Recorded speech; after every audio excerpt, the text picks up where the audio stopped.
예수님께서 날 때부터 맹인이었던 사람을 치료해 주셨습니다. 당시 사람들은 그가 자기의 죄 때문에 또는 부모의 죄 때문에 맹인이 되었다 생각했지만 예수님은 그 맹인의 불행의 원인을 죄에서 찾지 않았습니다. 불행의 원인을 죄에서 찾기 시작하면 바리새인들이 그랬듯 누군가를 악마화할 수 있습니다. 이 불행은 너 때문이다. 이 일이 잘못된 건, 이 일이 망친 건 네 잘못이야. 네가 잘못한 거야. 이렇게 사람들은 불행의 원인을 찾고 그 원인을 제공한 사람에게 모든 책임을 지게 하죠. 그에게 분노를 표출하며 원망을 늘어놓습니다. 그렇게 원인 제공자는 사람들에게 짓밟히고 관계는 깨어지고 사회에서 사망 선고를 받게 됩니다. 맹인이 그랬어요. 그의 불행은 앞을 보지 못하는 것만이 아니었습니다. 사람들은 이미 불행의 원인으로 그와 그의 부모를 규정했습니다. 그 규정이 맹인의 삶을 옥죄했어요. 사람들과 정상적인 관계를 맺을 수 없게 했고, 그래서 그의 삶에 분노가 가득했습니다. 원망이 가득했어요. 예수님께서 그런 맹인을 고쳐주셨습니다. 나면서 한 번도 보지 못했던 사람, 한 번도 내 부모를, 내 가족을, 내 주변에 있는 것들을 한 번도 보지 못했던 사람이 눈을 뜨게 됐습니다. 얼마나 기가 막힌 일이에요. 얼마나 좋은 일입니까? 사람들이 규정해 놓은 것을 정답인 줄 알고 이 맹인도 나의 불행이 나의 죄 때문이라고, 나의 부모의 죄 때문이라고 생각하며 스스로 자괴감에 빠졌던 사람, 그렇게 스스로 원망하며 불만 가운데 살고 있었던 이 사람이 새로운 삶을 얻게 된 겁니다. 놀라운 일이죠. 축제를 벌이고 축하를 해줘야 될 일입니다. 그런데 이 바리새인들이 자신들이 죄인이라고 규정한 이 맹인이 눈을 떴다는 것을 인정하고 싶지 않습니다. 받아들이고 싶지 않아요. 그가 눈을 뜬 날은 안식일이었거든요. 아무 일도 하지 말라고 율법에 명령한 안식일. 그날 하필이면 그가 눈을 뜬 겁니다. 누군가를 고치는 것은 의료행위입니다. 노동으로 간주돼요. 그래서 안식일에 환자를 고치는 것은 불법입니다. 죄인이에요. 맹인을 치료한 예수님은 율법을 어긴 겁니다. 안식일에 사람을 고쳤으니까요. 그러니까 예수님은 죄인이 된 거죠. 그러나 어떤 사람들은 또 맹인의 눈을 뜨게 한 이 예수님이 어떻게 죄인일 수 있겠느냐며 말하는 사람들도 있어요. 사람들 사이에 논쟁이 벌어진 겁니다. 맹인을 치료한 예수님이 죄인이다. 왜? 안식일에 의료행위, 노동을 했기 때문에. 아니다. 어떻게 죄인이 눈을 뜨게 할 수 있겠느냐 하면서 그는 죄인이 아니다. 사람들 사이에 논쟁이 벌어지죠. 답을 내지 못하니까 사람들이 맹인에게 묻습니다. 어떻게 당신이 뜨게 됐습니까? 그러자 맹인이 대답하죠. 예수님이 내 눈을 치료해줘서 뜨게 됐습니다. 아주 소상히 얘기해 줍니다. 사람들이 다시 묻습니다. 그렇다면 당신을 치료해준 그 사람은 당신은 누구라고 생각합니까? 그러자 이 맹인이 선지자입니다.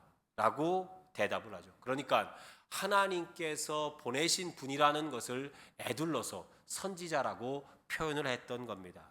유대인들이 듣고 싶은 대답이 아니었어요. 그래서 이번엔 그의 부모를 찾아갑니다. 그리고 부모에게 묻습니다. 당신의 아들이 맹인이었는데 어떻게 눈을 뜨게 됐습니까? 라고 묻자 이 부모는 유대인들의 그 질문에 아무 대답도 하지 않습니다. 당사자 아들에게 직접 가서 물어보라 그래요. 그가 다 컸으니 성인이 됐으니 우리 아들에게 가서 물어보십시오. 우리는 잘 모릅니다. 부모는 두려웠어요. 사람들이 자신들의 죄 때문에 아들이 맹인이 되었다고 규정을 했거든요. 그러니까 아들이 태어나자마자 그들은 죄인이 됐습니다. 그 부모는 기쁨을 누리지 못했어요. 아들을 낳자마자 그들은 죄인이 되어 지옥 같은 날들을 보내고 있었습니다. 그런데 아들이 갑자기 눈을 떴다는 겁니다. 기쁜 일이지만 마냥 기뻐할 수만은 없었어요. 하필이면 그날이 안식일이었거든요. 사람들이 또 찾아와 자신의 아들을 치료해 준 예수님과 자신들을 한통속으로 몰아서 죄인들로 또 지목할 것 같은 거예요. 그래서 비정해 보일 수는 있겠지만 우리는 이 일에 대해서 아무것도 모릅니다 라고 한 발 뒤로 물러섰던 겁니다. 그리고 오늘 본문이 이어지는 거예요. 이 유대인들이 답을 찾지 못하니까 다시 맹인을 찾아간 겁니다. 두 번째로. 그리고 말하죠. 그 맹인에게 이렇게 말합니다. 24절인데요. 너는 하나님께 영광을 돌려라. 우리는 이 사람이 죄인인 줄 안다. 이 사람은 예수님을 가리키는 거죠. 예수님이 죄인인 줄 안다. 너는 하나님께 영광을 돌려라. 이 유대인들은 안식일에 의료 행위를 한 예수님을 죄인으로 규정했습니다. 예수님을 죄인으로 규정은 했는데 문제는 맹인의 눈을 뜨게 한 이 일입니다. 이 죄인으로서는 할 수 없는 일이잖아요. 그들은 눈을 뜨게 한 일에 대해 이 죄인 예수가 칭찬받도록 내버려 둘 수가 없었습니다. 그래서 맹인에게 강요를 한 거예요. 너 하나님께 영광 돌려라. 그들의 요구는 앞뒤가 맞지 않죠. 이들은 지금 자기 모순에 빠져 있어요. 예수님을 죄인이라고 규정을 했다면 예수님께서 맹인을 치료한 일도 죄된 일이라고 말해야 됩니다. 그렇지 않습니까? 그런데 예수님을 죄인이라고 규정해 놓고는 예수님께서 행하신 일에 대해서는 하나님께 영광을 돌리라고 하고 있어요. 모순이죠. 치사하고 치졸한 인간들, 옹졸하고 비겁한 사람들입니다. 예수님을 인정하긴 싫어요. 칭찬하긴 싫어요. 그러면서도 맹인을 고친 그 결과물은 자기들에게 유리한 쪽으로 가져오고 싶은 거예요. 누군가 큰 돈을 쾌척해서 교회에 필요한 것들을 구입하라고 내놨습니다. 물론 그건 하나님을 사랑해서, 교회를 사랑해서 내놓은 거죠. 그런데 주변에서 그래요. 잘난 척 한다고, 돈 자랑한다고. 그러면서 이렇게 뒤에 붙이죠. 사업 잘 된 거 다 하나님 덕이지 지가 잘 돼서 그런 건가? 누군가의 수고와 애씀을 구태여 가리려고 하는 이런 태도, 그것을 인정하면 자기가 못난 것 같아서, 그것을 받아들이면 자기가 지는 것 같아서 결코 사람의 수고와 헌신을 인정하지 않는 태도. 그런데 이런 사람들은 자기만 몰라요. 그런 태도가 자기를 더 못나게 만든다는 걸 말이죠. 상대를 인정하지 않고 칭찬 한마디 못하는 그런 모습이야말로 진짜 패배자의 모습이라는 걸 그들은 모릅니다.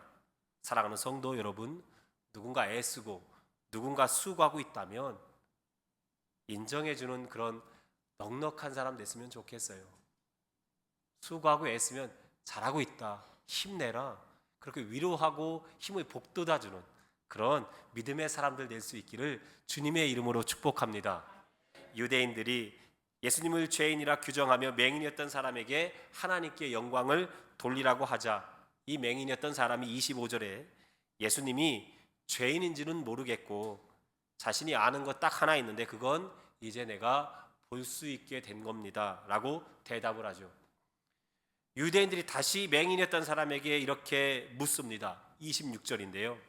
내가 무엇을 하였느냐? 어떻게 네 눈을 뜨게 했느냐? 자, 이 질문은 처음에 사람들이 맹인에게 물었던 질문입니다. 똑같은 질문을 지금 또 하고 있는 거예요. 그 질문에 맹인이었던 사람은 예수님께서 치료해 주어서 눈을 뜨게 했노라고 이미 답을 했었습니다. 답을 아주 소상히 했어요. 예수라는 사람이 찾아와 나를 치료해 줬습니다라고 분명하게 밝힌 바가 있습니다. 근데 이 유대인들이 똑같은 질문을 또 하는 겁니다. 맹인에게 답을 찾지 못하니까.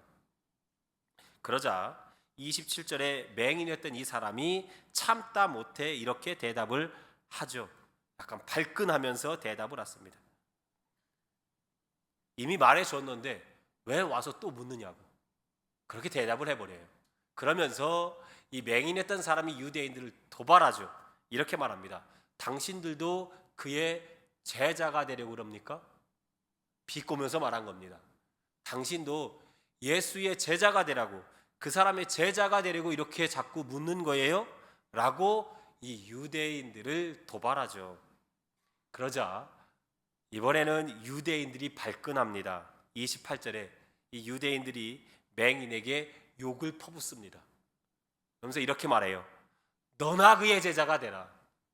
우리는 모세의 제자다. 맹인이었던 사람은 유대인들의 태도를 이해할 수가 없습니다. 자기의 상식으로는 하나님이 보내신 사람이 아니라면 맹인인 자기의 눈을 뜨게 할 수 없거든요. 이건 듣도 보도 못한 일입니다. 하나님이 보내신 사람이 아니라면 어떻게 이런 기적을 일으킬 수 있겠어요? 이건 너무나 상식적인 거예요. 너무 합리적인 일입니다. 그래서 33절에 맹인이었던 이 사람이 이렇게 말하죠. 이 사람이 하나님께로부터 오지 아니하였으면 아무 일도 할 수 없었을 겁니다.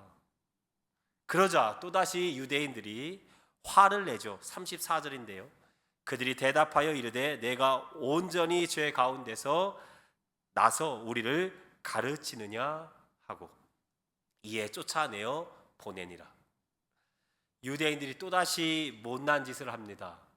맹인이었던 이 사람을 재차 죄인으로 규정합니다. 너 죄인이었잖아 이놈아. 어디서 나대냐며 핀잔을 줍니다. 그리고 끝내 쫓아내요. 물리적인 힘을 가해서 사람을 쫓아냈다는 겁니다. 그들의 공동체에서 완전히 밖으로 내보낸 겁니다. 언젠가 한번 드렸던 말씀인데요. 마음이 높아져 있으면 보이지가 않습니다. 들리지가 않아요. 유대인들은 자신들이 모세의 전통 계승자라고 여겼습니다. 자신들을 특별하게 여겼어요. 자신들이 지금 붙들고 있는 이 율법이 어떤 것보다 상위에 있다고 여겼습니다.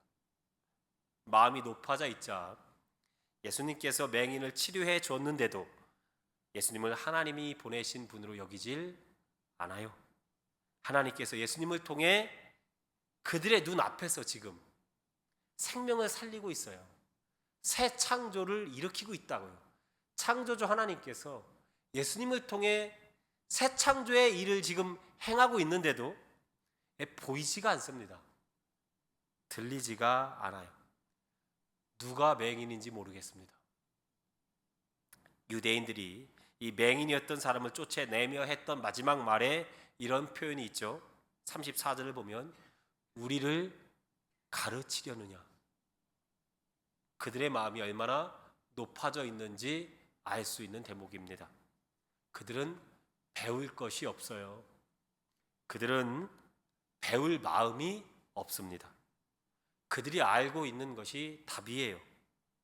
그들의 이 닫힌 생각, 폐쇄적인 이 사고방식 때문에 그들의 정신상태, 그들의 마음, 그들의 영혼에 악취가 나고 있습니다. 냄새나고 짐이 썩고 있어요. 사랑하는 성도 여러분, 낮아지고 겸손해야 됩니다. 그런 자만이 하나님의 일하심을 볼 수 있고 하나님의 말씀이 들려요. 내가 정한 것이 답이라고 생각하지 마십시오. 닫혀 있지 마시고 굳어지지 마세요. 딱딱해지는 것, 굳어지는 건 죽음에 가깝습니다. 사람이 죽으면 어떻게 됩니까? 딱딱해지잖아요. 몸이 굳습니다. 굳는 것은요, 딱딱해지는 건 그건 죽음이에요. 늘 배우는 자세로 있는 사람, 부드러운 사람이 되세요. 그가 살아있는 사람이고 살아있는 사람이어야 볼 수 있고 들을 수 있습니다. 오늘 하루도 열린 마음과 생각으로 주님의 일하심을 보고 듣게 되는 한 날 되시기를 주님의 이름으로 축복합니다.